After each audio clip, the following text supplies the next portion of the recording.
10mm socket, both lower shock bolts.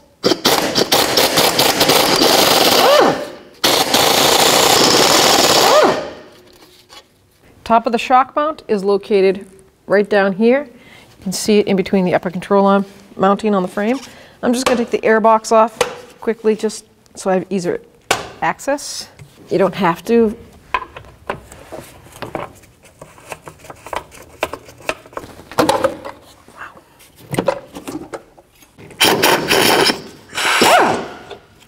Two of these inverted Torx caps. You got one there and one right below here. So 15mm socket. I'm using 1/2-inch drive. More than likely what's going to happen here is the shock shaft is just going to spin in place. But I got to try the right way first.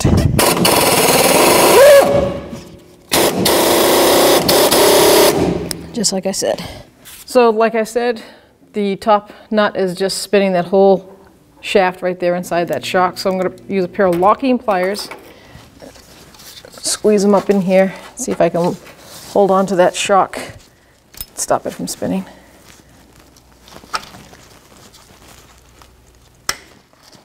Now the locking pliers are on it down there. Hopefully it will hit the control arm, stop spinning.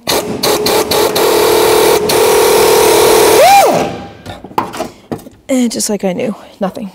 So when you have a disgruntled shock bolt, what you want to do is split it. So you take an air chisel, if you can get in there, cut it straight down, and then you're going to split it side to side. It should pop right off. Chisel has to be sharp.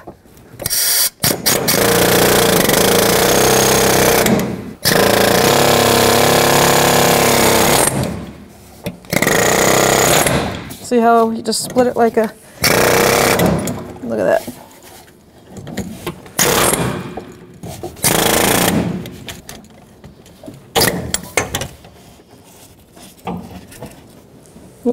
And then the shock comes right down. Wow, that thing's wasted. So you got your new shock for the front. You want to always start them. So that basically means compress it, let it go back, and you're starting the gases inside. You can do this just 3 times.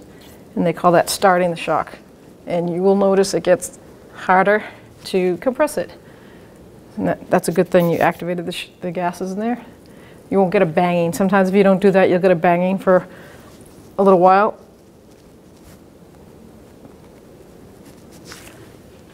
So now you're going to have the one bushing on there and one washer. Place it in just like that. Guide it up. Find the hole in the top. Put it through. Use my pry bar. Find a place to pry on and push up. It's not really a lot of pressure.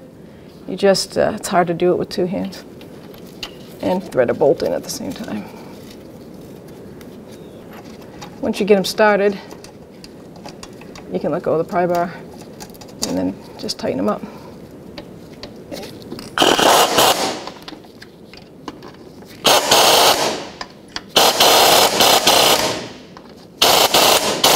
There you go, tighten them down. So you're going to tighten these 2 to 21 foot-pounds.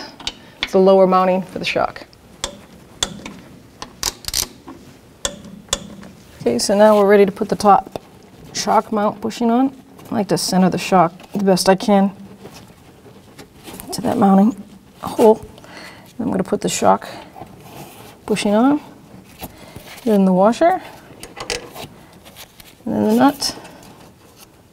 So that's a 14 or a 9/16 socket, and we are going to just tighten it up until you see that bushing, because I have the weight of the vehicle on it, so it's perfect.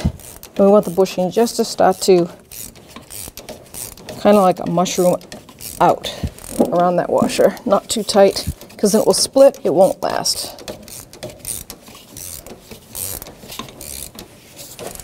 Just like that, done. Now I'm just going to put the air box back on. Right over that threaded bolt. That one's on there. And this goes in right in over there. Beautiful.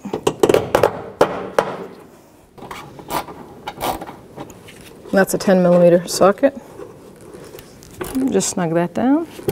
Put the air filter back in. I like to guide the back part of it in. Then I'll put the clips on first. Slide this right over.